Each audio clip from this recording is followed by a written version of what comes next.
অবসরপ্রাপ্ত হান্নান শাহ স্মৃতি ফাউন্ডেশন কর্তৃক আয়োজিত আজকে এই ফ্রি মেডিকেল ক্যাম্পে বিশেষ করে আমার সামনে বসা মা বোনেরা এবং ভাইয়েরা ঢাকা থেকে শত ব্যস্ততার মাঝে আমাদের মাঝে উপস্থিত আছেন সম্মানিত চিকিৎসকবৃন্দ। সবাইকে আসসালামু আলাইকুম ওয়া রাহমাতুল্লাহি ওয়া বারাকাতুহু। আমাদের এসএসসি কাপাসে যারা নাকি জিপিএ 5 পেয়েছে তাদের একটি সম্বর্ধনার আয়োজন করেছিল এই ফাউন্ডেশন, এবং এই ফাউন্ডেশনের মাধ্যমে আমাদের 201 জন জিপিএ 5 তাদেরকে বৃত্তি প্রদান করা হয় এবং সম্মাননা ক্রেস্ট প্রদান করা হয়, সার্টিফিকেট দেওয়া হয়। তার পরবর্তীতে এইচএসসি যারা জিপিএ 5 পেয়েছিলেন 42 জন তাদেরকেও একইভাবে বৃত্তি প্রদান এবং সম্মাননা সার্টিফিকেট দেওয়া হয়। আজকে আরেকটি মহতি উদ্যোগ যে ফ্রি মেডিকেল ক্যাম্প, এবং এই ক্যাম্পের মূল উদ্দেশ্য লক্ষ্য হলো যে আমাদের এই বারিশাবর ইউনিয়ন কেবল সারা উপজেলায় প্রান্তিক পর্যায়ে যারা আছেন এই চিকিৎসা সেবা ঠিক মতো দিতে পারছেন না, তাদের দোরগোড়ায় চিকিৎসা সেবাটা পৌঁছে যাবে।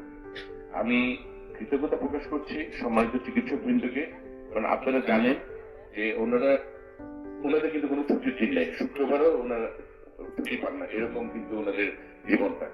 এবং ওনাদের অনেক রুগী আছেন ঢাকায়, সেই রুগীদেরকে ফেলে তাদেরকে আমি বলবো বঞ্চিত করে ওনারা ছুটে এসেছেন এই কাপাসের এই প্রত্যন্ত বারিশাবর ইউনিয়নে এই চিকিৎসা সেবা দেওয়ার জন্য, এবং সেজন্য আমি শহীদুল ভাইকে ধন্যবাদ জানাচ্ছি এটা সমন্বয় করার জন্য।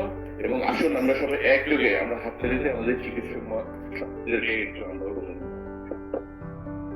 কিন্তু এই চিকিৎসা সেবাটা যদি আমরা আরো ভালোভাবে একেবারে তৃণমূল পর্যায়ে সবার জোর করে পৌঁছে দিতে চাই, তাহলে কিন্তু সরকারি সেবা ছাড়া কিন্তু গতি নেই, এবং সরকারি পৃষ্ঠপোষকতা সরকারের সহযোগিতার মাধ্যমে কিন্তু সেটা সম্ভব। আমিও আপনাদের সাথে কাজ করেছি, কাজ করতে চাই, সামনে এগিয়ে যেতে চাই। এই আপনার শিক্ষাঙ্গনের কথা বলেন, চিকিৎসা সেবার কথা বলেন, রাস্তাঘাট উন্নয়নের কথা বলেন।